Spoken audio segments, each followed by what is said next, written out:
Hello and welcome to this training from Brooke as part of Sexual Health Week, which this year is all about mandatory relationships and sex education. My name is Zahrah Al-Bejawi. I'm an education coordinator at Brooke, and that means that I spend most of my time delivering relationships and sex education to young people all across the country, and also training the professionals that work with young people as well, giving them the skills and the confidence to talk about relationships and sex with young people. So today's training is about teaching challenging and sensitive topics in RSE. This is just like a mini training, just a taster session of a longer training that we would usually do on this subject. So the aim of today's training then, we are going to do a few things. We're going to think about what are sensitive topics in RSE, what makes them sensitive and challenging. We're going to have a look at the DfE guidance together as well and see what that says about managing sensitive and challenging issues. We're going to talk about creating what's called a script for key areas, and we'll focus on LGBT inclusion. We'll look at some tips for teaching and how you can better equip yourself to teach certain topics. And then we'll round off this session by looking at how to answer some tricky questions. So what I would like you to do, just to get started, is just have a think to yourself for a moment, which topics and issues are sensitive in RSE? Now, what's sensitive or likely to give parents or teachers cause for anxiety may vary according to the context of the school. So you just have a think about what that might be in your school and in your setting, and how would you normally handle sensitive issues in your school?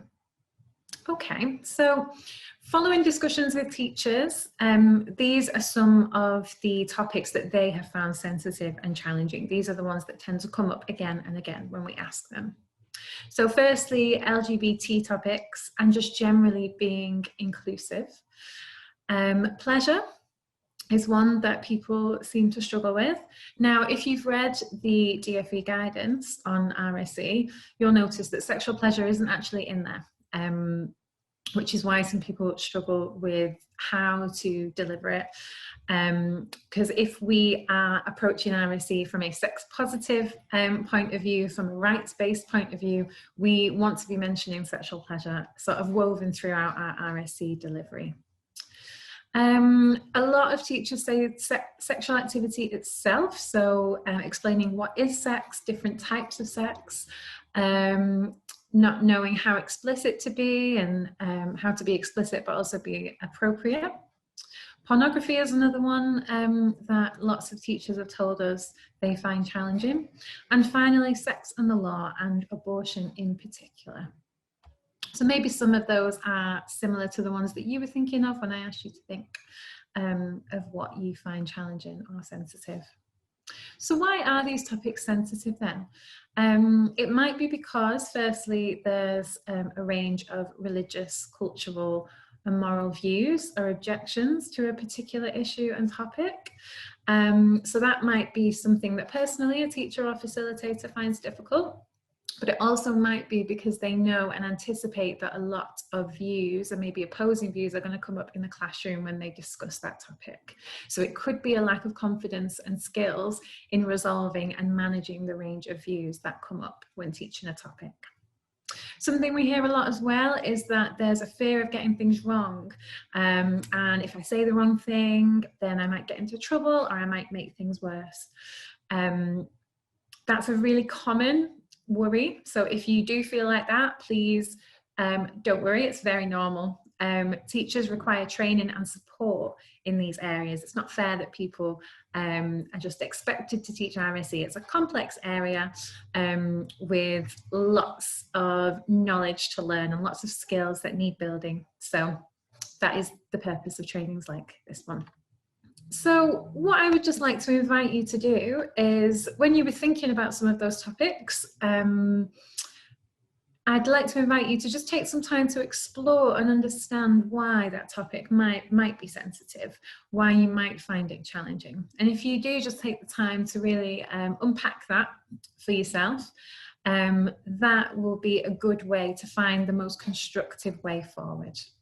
So some ways forward then that we wanted to share with you. If you've read the guidance, you'll know that the word consultation is sort of woven throughout the guidance, consultation with parents. So if that's where the challenges are arising from parents, a really good way is having consultations or information sharing events or policies or anything like that, where you can share information with parents. So sharing how you're going to teach the topic with parents and carers, explaining your teaching materials, all of that might be helpful to address any concerns that they have, and also get parents to be more supportive and understanding. A lot of the time when parents have objections, it's usually because of a lack of information, and when we sit down in a room with them, tell them what's on the curriculum, tell them how we're going to teach it, reassure them that a lot of work and care has gone into making RSE appropriate and good quality. 9 times out of 10 we find that parents are really understanding and really on board with the RSE that their young person is getting. And something that the DFE have suggested as well is that schools and teachers write what are called scripts.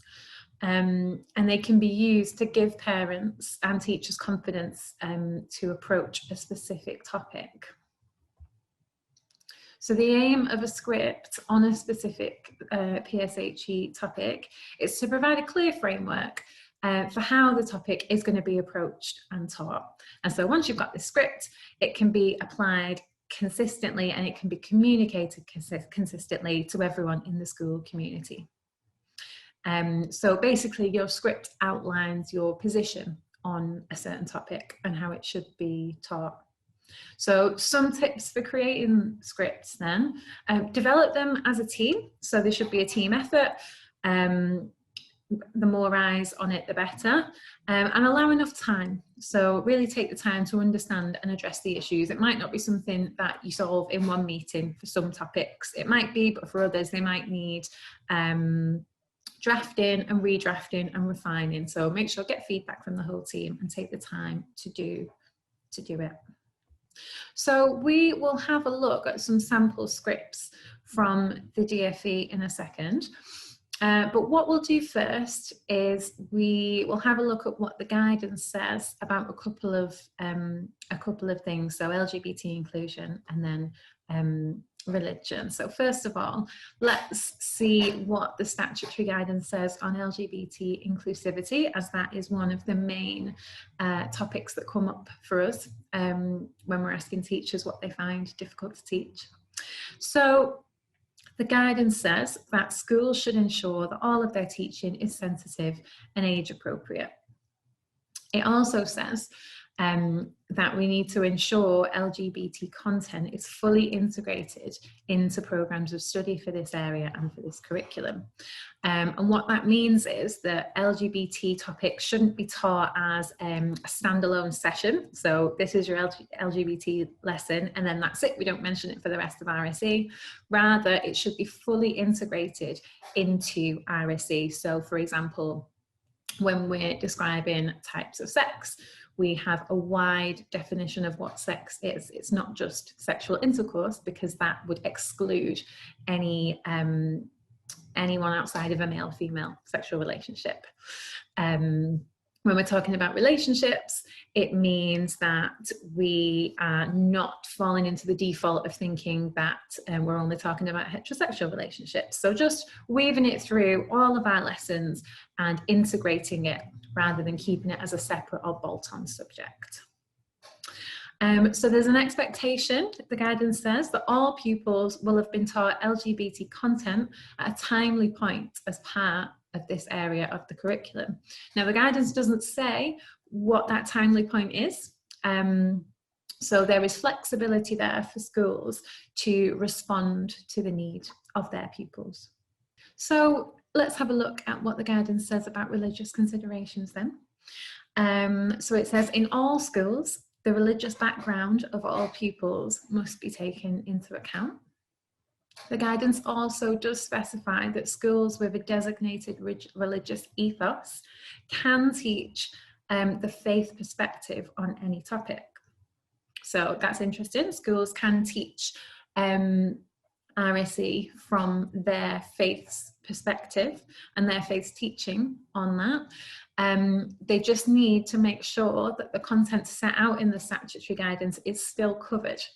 They also need to make sure that schools meet their duties under the Equalities Act. So you can absolutely teach a faith perspective, you just need to make sure that you're still being compliant with the Equality Act, and also making sure that that content that's in the guidance is still covered, it's not being omitted. Okay, so we've had a bit of a discussion about scripts. So let's look at an example script for LGBT and faith. So this is one from the GFE. It says, many different religions include specific teaching about family and marriage, for example. Some may believe that marriage and sex should be reserved for male-female couples. The law in this country allows and respects the rights of people to make these choices and live their lives according to these beliefs. It goes on to say, the law also gives people the right to make other choices. All adult citizens of this country under the law may, if they wish, form intimate relationships with other adults of the same or different sex, and may marry the person of their choice regardless of that person's sex, and, if they wish, bring up children together. It then goes on to say, we will come across a diversity of families and relationships in our society. We respect the rights of other people to enter into relationships which may be different to ours, or those of the faith or community we identify with. We should value the freedoms which this country's law allows to all individuals, including ourselves. So that's an example of a script, which is kind of like a position statement that you can make on all or any of the topics in RSE. Having that can make you feel empowered because you're all on the same page within your team, and you can refer back to it if any issues do arise. Okay, so we're going to move on a little bit to think about ourselves as facilitators of RSE. And we're going to talk about something we call our comfort, stretch and panic zone. So this is just a bit of personal reflection, which you might find helpful. So if you have a look at this diagram, a comfort zone will describe a topic that you feel really comfortable and at ease with. Your stretch zone, it could be an area of interest, a topic that challenges you, something which you're just learning about and it feels something that's quite new. So it's not necessarily comfortable, but it's engaging and you find it stimulating. And then panic zone, these are the topics which you want to avoid. They make you uncomfortable, or you might find them unacceptable. And if you think about it, it's those topics where you just wish you didn't have to do them. So for example, if we're talking about RSE, your comfort zone could be discussing relationships.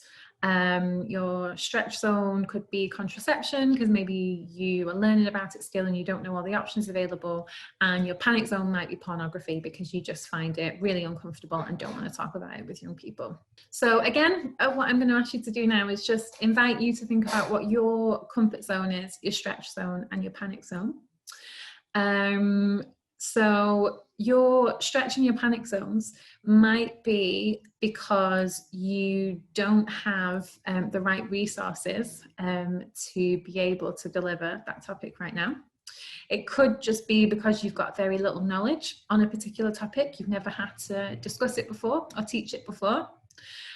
You could find it difficult to talk about, or it could clash with your personal values. So there are some reasons why you might find that things are in your stretch or panic zone.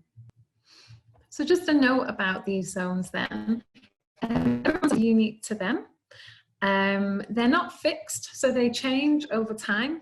Some of you might be very experienced in delivering RSE, some of you might be PSHE leads, some of you might not. This might be the first year that you're delivering RSE. And so these zones, they're going to change over time with your experience.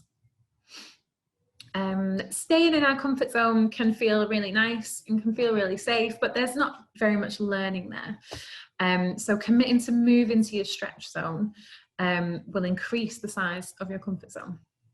And it can be a challenge to function and learn in your panic zone, but training, planning and support will help you move those topics down into your stretch zone and then hopefully into your comfort zone over time. So just some tips then. Seek help and support from your colleagues. The things that you might find challenging might be challenging for them too. There's lots of specialist training out there from Brooke, of course, but from other providers too. Consider inviting external organisations in to deliver some aspects of the curriculum. You can always discuss any topics that could be controversial with senior leaders as well, just to make sure that you're all on the same page. Preparing, so just knowing your topic inside out, knowing your lesson plans, your resources, your key messages and your activities will really help. Reiterating boundaries as well, so having a really strong group agreement which you can refer to will help you, and it will also create a safe learning environment for the topic, and we're going to talk a little bit more about that in a second. And build your confidence to answer questions. So that leads us very nicely onto the last part of our session for today, which is answering difficult questions. So this is something that we will all come across when delivering RSE. And when we're teaching RSE, we want to encourage questions. We want to really create that safe space where young people feel like they can ask questions about these topics where they might never get that space in other areas of their life to ask about. So most of the time, questions will be relevant to what you have been teaching, and we should welcome questions. We don't want the young people in our class to feel embarrassed or ashamed for asking questions. We don't want them to self-censor either. We want to get those questions out, even if it does feel a little bit awkward or a little bit uncomfortable. There are some times though where questions might not be appropriate. They might not be coming from the right place. Young people might ask personal questions during RSE. A lot of the time it's just because the boundaries might have been blurred a little bit. They are excited by the fact that we're discussing relationships and sex in a group setting, and that they're getting it from you, a teacher that they like and respect, and then they might want to ask some personal questions. Obviously, our advice would be to never answer any personal questions during RSE. Try and steer the focus back onto the topic, and also if you have done that group agreement that I mentioned before, so a set of ground rules at the beginning of the lesson, a golden rule on that set of ground rules should be no personal questions and no personal stories. So you can refer back to your group agreement and say, we're not answering personal questions in the session today. The other scenario as well is that questions arise and it might be that you feel it's not appropriate to answer the question at that time. So there could be a few reasons for that. It could be that one young person in the class has a lot more knowledge than the rest of the class, and so they're answering questions about topics that might not be age appropriate for the rest of the class. And rather than answer that and try and pitch the lesson at their level, it wouldn't be appropriate for the rest of the young people in the room. So it might just be a good idea to say, thanks for that question, that's not really what we're talking about today, and then you can talk to the young person at the end. We want to make sure that the content is accessible and appropriate for everyone. So some tips for answering tricky questions then. Try not to show any embarrassment or discomfort. That might be difficult. You might be feeling embarrassed, you might be feeling really uncomfortable inside, and that's fine. Just try not to let it show. Give a simple, honest and age appropriate answer. So usually the simplest answer is the best.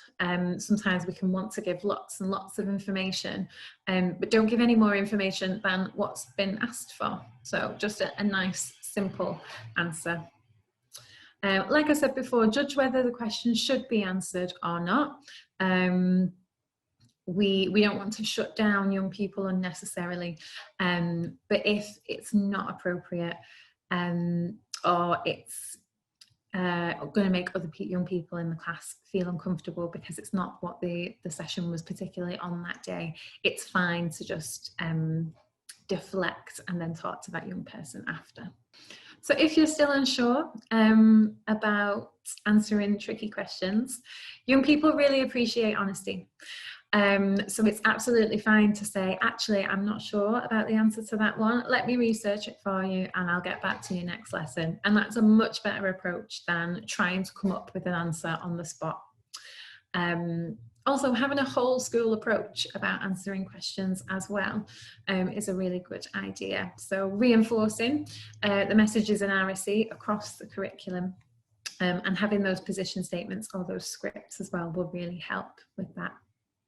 And then one last tip is an anonymous questions box or an ask it basket, or you might call it something else in your school. They can be such a useful tool for RSE. So young people write questions anonymously and put them in a box, and then you can, so they're helpful for you because you can take them away, have a look at them and research any answers so you're not on the spot, and answer them in the next lesson. But they're also really good for young people as well, because some young people are just never going to be comfortable asking certain things about relationships and sex, so it just gives them that anonymity to ask what they need to. And that brings us to the end of our training for today. I hope you've enjoyed this whistle-stop tour of how to deliver challenging and sensitive subjects. For more information, you can go to the Brook website. But I really hope you've taken something away from this session. So thank you for listening. Happy Sexual Health Week and good luck with RSE at your school.